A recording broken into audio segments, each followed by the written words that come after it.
It's hard to imagine what these kids are thinking.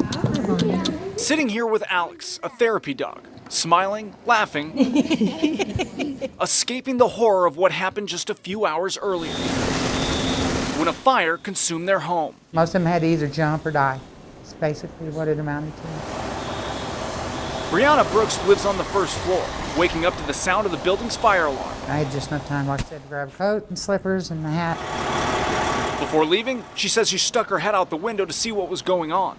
Along with fire and smoke, what she saw next will be difficult to forget. I'm sitting here seeing it over and over and over, and it was so horrible to see somebody have to jump, from a third floor, and they hit the ground, and they hit pretty much on their shoulder and their head, and then they're just lying there motionless.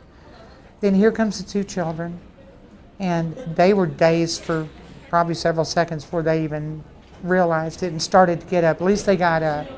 And then here comes the father. You hear his leg break. Brooks says it was then she decided to leave her apartment through the window. Those two girls who were just thrown to safety from the third floor ran to her. A haunting sight. They were, screaming and terrified. You could see it. You could see it in their eyes, and their face had been burnt, their hands were burned. They were covered in blood.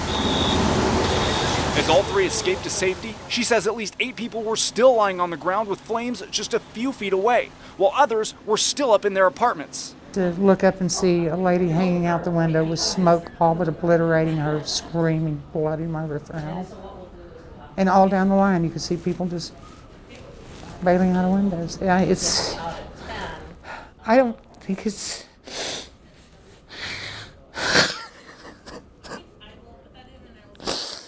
I don't think it's anything I'll ever forget. 2 people died, another 16 taken to the hospital. But it could have been even worse if it wasn't for people like 16-year-old Quentin Johnson. Makes me sad because I wasn't on time to help everybody. When everyone was running out of the burning building, Johnson was running in to save lives. I was on my knees. The fire was going towards my back, but I was still crawling. It was hard to breathe because of the smoke. He says he was able to knock on 4 doors, saving a total of 8 people inside their apartments. A few hours later, he's at the Spenard Rec Center with 36 others who were displaced by the fire. While he plays basketball to clear his mind, others, like Brianna, try to figure out what's next. I have no car, I have no home, I don't know if my wallet or credit cards or ID survived. I've got nowhere to go, I don't know anybody. So, this is all I have, and this is where I live now, at least for a little while.